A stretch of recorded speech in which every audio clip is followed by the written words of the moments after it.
खेती कानूनों को लेकर भारतीय जनता पार्टी के विरोध का सिलसिला थमने का नाम नहीं ले रहा। हरियाणा के मुख्यमंत्री खट्टर तक भी इसका नतीजा भुगत चुके हैं। कभी हेलीकॉप्टर को लैंड नहीं होने दिया गया तो कभी कार पर भी हमला कर दिया गया। शनिवार को हरियाणा विमुक्त घुमंतु विकास बोर्ड वाइस चेयरमैन जय सिंह पाल भी जान बचाने के लिए गलियों में दौड़ते नजर आए। वहीं रविवार को फिर से किसानों की पुलिस के साथ झड़प हो गई।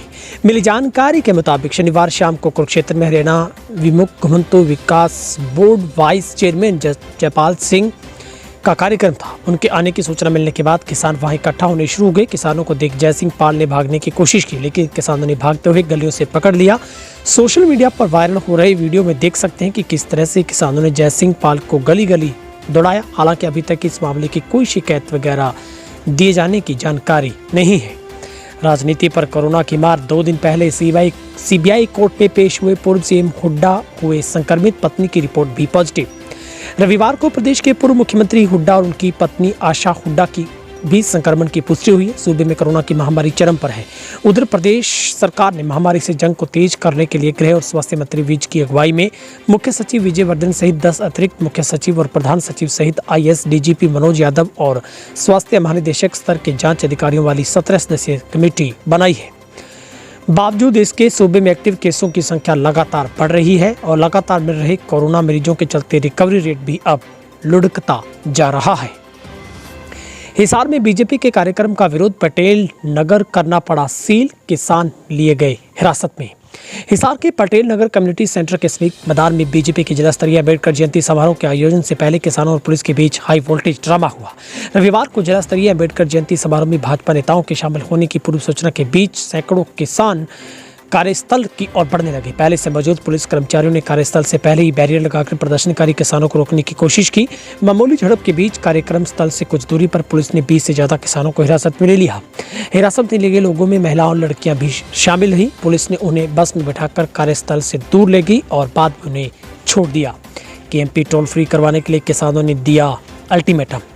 किसान एक तरफ जहां केएमपी को टोल फ्री करवाने पर अड़े, वहीं दूसरी तरफ शासन प्रशासन ने टोल वसूली जारी रखने के लिए ताकत लगा दी है। रविवार को असौदा माठोडी केएमपी टोल पर कई घंटे तक हाई वोल्टेज ड्रामा जारी रहा। इसके बाद दलाल खाप के नेतृत्व में एकत्र हुए किसानों ने प्रशासन को 22 अप्रैल तक का टोल नाका फ्री नहीं करने की सूरत में यहाँ डेरा डालने की चेतावनी दी है। आपको बता दें कि आंदोलनकारी किसानों ने 25 दिसंबर को पूरे प्रदेश में टोल प्लाजा फ्री करवा दिए थे। हालांकि 3 दिन बाद अधिकांश टोल नाकों पर वसूली चालू हो गई थी, लेकिन दिल्ली रोहतक रोड पर रोहद टोल प्लाजा के साथ केएमपी पर टोल वसूली का काम महीनों से ठप रहा। बीच बीच में 1-2 बाद प्रशासन ने केएमपी पर टोल वसूली शुरू भी करवाई। नारनौल का नागरिक हॉस्पिटल होगा अपग्रेड, भवन निर्माण कार्य का शुभारंभ। हरियाणा के सामाजिक न्याय व अधिकारिता राज्य मंत्री ओम प्रकाश यादव ने नारनौल के नागरिक हॉस्पिटल को 100 बेड से 200 बेड का अपग्रेड होने के लिए नए भवन के निर्माण कार्य का शुभारंभ किया, जिसके निर्माण पर लगभग 24.48 करोड़ राशि खर्च होगी।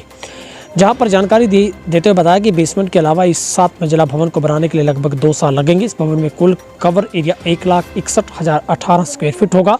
पूरा भवन बनने के बाद यहाँ न केवल महेंद्रगढ़ बल्कि आसपास वाले जिलों के नागरिकों को भी बेहतरीन स्वास्थ्य सुविधाएं उपलब्ध होगी। इस भवन में सभी आधुनिक मशीन व सुविधाएं मुहैया करवाई जाएंगी। झज्जर में चाकुओं से गोदकर युवक की हत्या। मृतक की पहचान दमेदर निवासी गांव रूडियावास के तौर पर की गई। हत्या के कारणों का अभी तक पता नहीं चल पाया, जिसके चलते पुलिस विभिन्न पहलुओं को देखते हुए मामले की जाँच कर रही है। शराब के नशे में 3 युवकों ने कर दी दोस्त की हत्या। 40 फीट गहरे टैंक में फेंका शव। हिसार की भारत कॉलोनी निवासी रविंदर काम करने के लिए 3 दिन पहले ही Bhawani Khera sewerage treatment plant में आया था। 3 बच्चों को नहर में फेंककर पिता ने भी जहर खाकर दी जान। वजह जानकर हो जाएंगे आप परेशान। पानीपत के गांव बिहोली निवासी अनिल ने 14 अप्रैल को जहर खाने से पहले अपने तीनों बच्चों 8 वर्षीय और 6 वर्षीय व 3 साल के यश को दिल्ली पैरल नहर में फेंक दिया था। वहीं थाना बपोली पुलिस के प्रयासों से बेटी अंशु व पुत्र वंश के शव सोनीपत जिला में गांव खुबड़ू की झाल से बरामद हुए। बपोली थाना पुलिस ने रविवार को दोनों बच्चों के शव का पंचनामा किया। पानीपत के सिविल हॉस्पिटल में पोस्टमार्टम करवाया है। पुलिस को शक है कि अनिल ने बच्चों को जहर खिलाकर नहर में फेंका होगा। इसके चलते दोनों बच्चों की मौत के सही कारण जानने के लिए पुलिस पोस्टमार्टम करवा रही है। इधर बपोली पुलिस ने सोनीपत रोहतक पुलिस के सहयोग से दिल्ली पैरेलल नहर में 3 साल के यश की भी तलाश शुरू कर दी है। सोनीपत पुलिस ने रोहतक पुलिस ने अपने जिले में दिल्ली पैरेलल नहर में इसके इससे निकलने वाली नहर में राजबाहों में जाल लगवाए हैं और सिंचाई विभाग के गैंगमैनों को गश्त के दौरान वे नहर में राजबाहों पर सचेत रहने को कहा है। मौसम में फिर से बदलाव की संभावना। हरियाणा में पश्चिमी विक्षोभ के आंशिक प्रभाव में राजस्थान के ऊपर बनने वाले साइक्लोनिक सर्कुलेशन के कारण राज्य में 19 अप्रैल देर रात्रि से फिर से मौसम में बदलाव होने की पुष्टि की है, जिससे राज्य के उत्तरी और पश्चिमी जिलों में 20 व 21 अप्रैल को बादलवाई रहने, बीच बीच में तेज हवाएं चलने, कहीं कहीं छिटपुट बूंदाबांदी, हल्की बारिश होने के इसके साथ ही 22 अप्रैल से मौसम खुश्क व गर्म रहने की उम्मीद है। हरियाणा के कृषि विश्वविद्यालय के कृषि मौसम विभाग के मुताबिक 13 अप्रैल को जारी पूर्वानुमान ही हरियाणा राज्य के उत्तरी व पश्चिमी क्षेत्रों में पश्चिमी विक्षोभ के प्रभाव से ज्यादातर क्षेत्रों में 16 अप्रैल को व कुछ स्थानों पर 17 अप्रैल को धूल भरी तेज हवाएं, गरज चमक के साथ बूंदाबांदी, हल्की बारिश दर्ज की गई थी, जिससे दिन व रात के तापमान में हल्की गिरावट हुई है। महर्षि दयानंद विश्वविद्यालय में अब परीक्षाएं 1 मई से 25 अप्रैल तक जमा करवाई डाटा। एमयू में 20 अप्रैल से आयोजित की जाने वाली थ्योरी परीक्षाएं अब 1 मई से ऑनलाइन की जाएंगी। परीक्षा नियंत्रक बीएस संधू ने बताया कि कुलपति प्रोफेसर राजवीर सिंह ने परीक्षाओं के आयोजन के लिए बनाई गई समिति की अनुशंसा पर गाइडलाइंस एवं एसओपी को अनुमति दी है। उन्होंने बताया कि मार्च 2021 में होने वाली ऑफलाइन परीक्षा के लेफ्ट आउट पात्र विद्यार्थियों की परीक्षाएं भी 1 मई से ही शुरू होगी। ऑनलाइन परीक्षा में भाग लेने के लिए रेगुलर रिपेयर इंप्रूवमेंट के लिए विद्यार्थियों को तय फॉर्मेट में अपना डेटा संबंधित कॉलेज संस्थान विभाग के प्राचार्य निदेशक अध्यक्ष को 25 अप्रैल तक उपलब्ध करवाना होगा। ओपी चौटाला बोले, मुझे बिना सबूत सजा सुनाएगी और कर दो सजा, 115 साल जीऊंगा फिर आ जाऊंगा। पूर्व मुख्यमंत्री ओपी चौटाला ने रविवार को ढांसा बॉर्डर पर धरना दे रहे लोगों के बीच पहुंचे सरकार पर जमकर निशाना साधा। ओपी चौटाला ने कहा कि चौधरी देवलाल ने प्रति बच्चे जो 1 रुपया देना शुरू किया था, इस सरकार ने वो रद्द कर दिया है। 5 रुपये टैक्स और लगा दिया। बच्चा टैक्स कहां से देगा? वहीं कोरोना से हालात खराब है। वहीं आंदोलन में मदद करने वाले संस्थाओं द्वारा किए गए रुपयों को सरकार अपना दिखाती है, लूटती है। इनके सारे काले चिट्ठे खोलने में बहुत वक्त लग जाएगा। ओपी चौटाला ने कहा, हरियाणा में हाल ही में 2 उपचुनाव होंगे, इलाहाबाद कालका। इन दोनों उपचुनाव में इनेलो ही विजेता बनेगी। इससे सरकार में खलबली मचेगी। इनके वजीर भी छोड़कर जाएंगे और नेता भी छोड़कर जाएंगे। आज हालात ये हैं कि सीएम खट्टर अपने गृह जिले में भी कार्यक्रम नहीं कर सकते। वजीर में इतना दम नहीं कि वो जनता के बीच चले जाए। अगर उपचुनाव में इनकी हार हुई तो सरकार का गठबंधन नहीं चल पाएगा।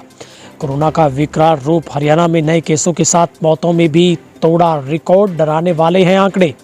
हरियाणा में कोरोना का शनिवार को बड़ा धमाका हुआ था। अब नए केसों के साथ ही रिकॉर्ड तोड़ मौतें भी हुई हैं। स्वास्थ्य विभाग के बुलेटिन के मुताबिक 7,717 केस मिले हैं। वहीं पर 32 संक्रमितों की मौत हो गई।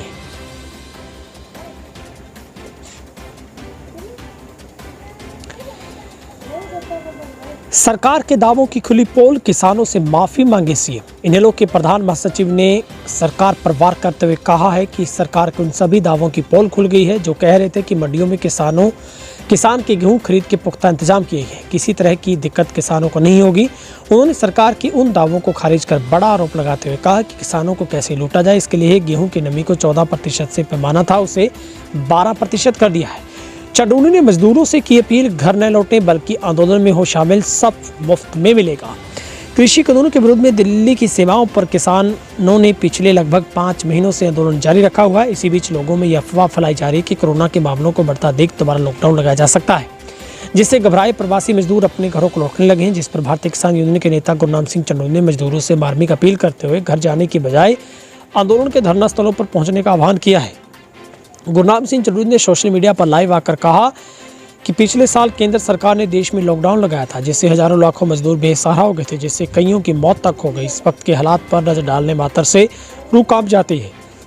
चंडोनी ने कहा कि अब सरकार फिर से लॉकडाउन और कर्फ्यू लगाना शुरू कर दिया है, जिससे फिर से मजदूरों के भूख मरने की नौबत आ जाएगी। 5 लाख के इनामी बदमाश को पुलिस ने किया गिरफ्तार। कुरुक्षेत्र के अपराध अन्वेषण शाखा 2 ने 5 लाख के इनामी बदमाश को लाडवा से गिरफ्तार कर सफलता हासिल की है। गिरफ्त में किए गए क्रिश्चियन दादूपुर व सन्नी उर्फ मास पर 5 लाख रुपए का इनाम था। मिली जानकारी के अनुसार 20 मार्च को अपराध शाखा 2 के प्रभारी ने उप निरीक्षक के नेतृत्व में अंबेडकर चौक लाडवा पर ये छापेमारी की। प्रदेश की राजनीति में एक दूसरे पर कीचड़ उछालने की मुहिम तो पहले से जारी है। अब सीधे तौर पर राजनेता एक दूसरे पर निशाना लगाने लगे हैं। पानीपत में पार्टी प्रसार के लिए आम आदमी पार्टी जिला कार्यालय में मीटिंग के दौरान आप प्रदेश प्रवक्ता अजय शर्मा ने कोविड को लेकर सरकार की नीतियों को फेल बताया। वहीं अजय ने मुख्यमंत्री खट्टर को पाकिस्तानी बता दिया। इससे पीछे अजय ने तर्क दिया कि जब सीएम किसानों को पाकिस्तानी व खालिस्तानी कह सकते हैं तो लोकतंत्र में बोलने के लिए अधिकार से खट्टर को पाकिस्तानी क्यों नहीं कहें। अजय ने अपनी बात पर जोर देते हुए कहा कि आगे भी मुख्यमंत्री को ऐसे ही पाकिस्तानी कहते रहेंगे। मानवता फिर शर्मसार, जच्चा बच्चा केंद्रवाड़ के बाहर ही महिला ने दिया बच्चे को जन्म। पानीपत के सिविल हॉस्पिटल में मानवता एक बार फिर से शर्मसार हुई है। महिला डिलीवरी करवाने आई महिला हॉस्पिटल के गेट के बाहर तड़पती रही, डॉक्टर को बुलाती रही। घटना रात 11 बजे की है। महिला ने चीख पुकार की तो कोई डॉक्टर को बुला दो, लेकिन डॉक्टर नहीं पहुंचे, जिसके बाद महिला की जमीन पर लेटकर जच्चा बच्चा केंद्र वार्ड के बाहर ही डिलीवरी हो गई। इसके बाद 10 मिनट बाद हॉस्पिटल का स्टाफ वहां पर पहुंचा और महिला को इलाज के लिए अंदर ले जाया गया।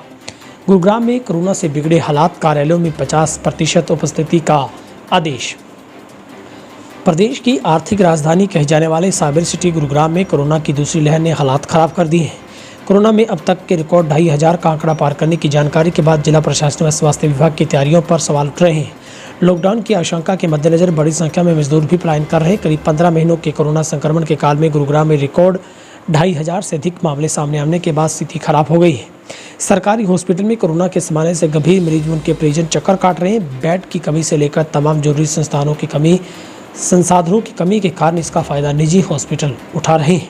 आखिर कब बुझेगी दहेज की आग, ससुरालियों पर केस दर्ज। रेवाड़ी के गांव फिदेड़ी में एक विवाहिता ने संदिग्ध परिस्थितियों में फंदा लगाकर आत्महत्या कर ली। महिला के पिता ने पति व ससुराल पक्ष के अन्य लोगों पर दहेज के लिए हत्या करने का आरोप लगाते हुए पुलिस को शिकायत दी है। शिकायत मिलने के बाद पुलिस ने मामला दर्ज कर आगामी जांच शुरू कर दी है। नाइट कर्फ्यू का लाभ उठाकर चोरों ने एक रात में तोड़े 6 दुकानों के ताले। शहर में चोरों ने एक रात में 6 दुकानों पर चोरी की घटना को अंजाम दिया। इससे 3 दुकानों से हजारों रुपए की नकदी व सामान चुरा लिए गए, जबकि 3 दुकानों के ताले तोड़ डाले गए हैं। वहीं से चोरी करने में सफल नहीं हुए चोरों ने बालाजी शटरिंग, सरदार फास्ट फूड सहित कई अन्य दुकानों पर घटना को अंजाम दिया। बालाजी शटरिंग स्टोर के हजारों रुपए की नकदी व सामान चोरी कर ले गए हैं। घटनाक्रम दुकान के अंदर व बाहर लगे सीसीटीवी कैमरे में कैद हो गया। फुटेज के अनुसार 2 चोर सुबह 6 बजे दुकान पर चोरी करते हुए सामान को मारुति कार में रखते नजर आ रहे हैं। राज्य सरकार द्वारा कोरोना संक्रमण से मरीज की मौत होने पर दाह संस्कार के नियमों में बदलाव किया गया है। यदि मृतक शहरी क्षेत्र से है तो नगर निगम, नगर परिषद, नगर पालिका दाह संस्कार करवाएंगे। ग्रामीण क्षेत्र में मृतक का अंतिम संस्कार अब संबंधित पीडीपीओ को करवाना होगा। इस नियम में बदलाव से नगर निकाय विभाग को कुछ राहत मिलेगी। कोरोना महामारी का संक्रमण फैलने के चलते राज्य सरकार द्वारा मार्च 2020 में लॉकडाउन लगने के साथ ही कोरोना के संक्रमण से मौत होने पर दाह संस्कार कराने की गाइडलाइन जारी थी। जिस हॉस्पिटल में संक्रमित की मौत होती उसी क्षेत्र में आने वाले नगर निगम, नगर परिषद, नगर पालिका अधिकारी ही दाह संस्कार की जिम्मेवारी थी। शवों को शहरों में मुक्ति धामों पर लाया जाता और वहां दाह संस्कार किया जाता। लगभग 1 साल से यही प्रक्रिया चल रही थी। गोहाना उपमंडल में जितने कोरोना संक्रमित मरीजों की मौत हुई उनका दाह संस्कार नगर परिषद ने ही करवाया। निर्माणाधीन पुल के सरियों में फंसने से बाइक सवार की मौत। इसरवाल निवासी के अप्रोच रोड पर गांव सेडान के पास सिंचाई विभाग द्वारा निर्माणाधीन पुल पर ठेकेदार की लापरवाही के चलते एक व्यक्ति की मौत हो गई। बताया जाता है कि सिवानी कनाल नहर पर अप्रोच जाने वाले रास्ते पर गांव सेडान के पास पुल निर्माणाधीन है।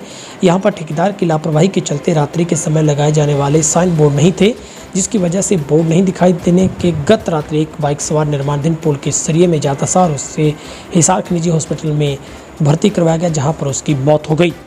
दिल्ली, मथुरा, हरिद्वार जाने वाली बसें बंद, अन्य रूटों पर भी चलेगी। इनमें से सिर्फ 25 यात्री बैठ सकेंगे।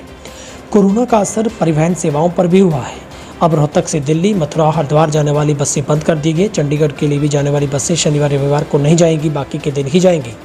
उधर जम्मू के लिए बसों पर रोक है। यहाँ बता दें कि जो भी बसें चलेंगी उनमें से सिर्फ 25 यात्री ही बैठ सकते हैं। राजस्थान बसें जाएंगी लेकिन 50% सवारी लेकर। दिल्ली के लिए अब जगह 10, हरिद्वार के लिए 3, मथुरा के लिए भी 3 बसें रोज चलती थी।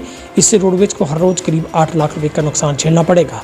हरिद्वार वाली बसें पहले उत्तराखंड बॉर्डर पर रोक दी जाती थी। इसके बाद बसों को उत्तर प्रदेश मुजफ्फरनगर तक भेजा जा रहा था। मथुरा जाने वाली बसें भी रोकी गई हैं। दिल्ली वाली बसें भी बहादुरगढ़ तक ही जा रही हैं।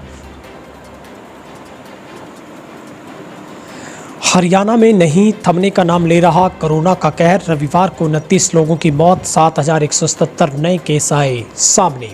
प्रदेश में कोरोना संक्रमण खतरनाक होता जा रहा है। हर रोज मिलते केस पिछले सभी रिकॉर्ड तोड़ रहे हैं। हालांकि रविवार को शनिवार के मुकाबले कम केस मिले हैं। मौत भी शनिवार से कम हुई है। रविवार को प्रदेश में कोरोना के 7100 केस सामने आए और 29 लोगों की मौत हो गई। हरियाणा में अब तक कोरोना से 3,56,971 केस मिल चुके हैं, जिनमें से 3,11,339 लोग ठीक होकर घर लौट चुके हैं।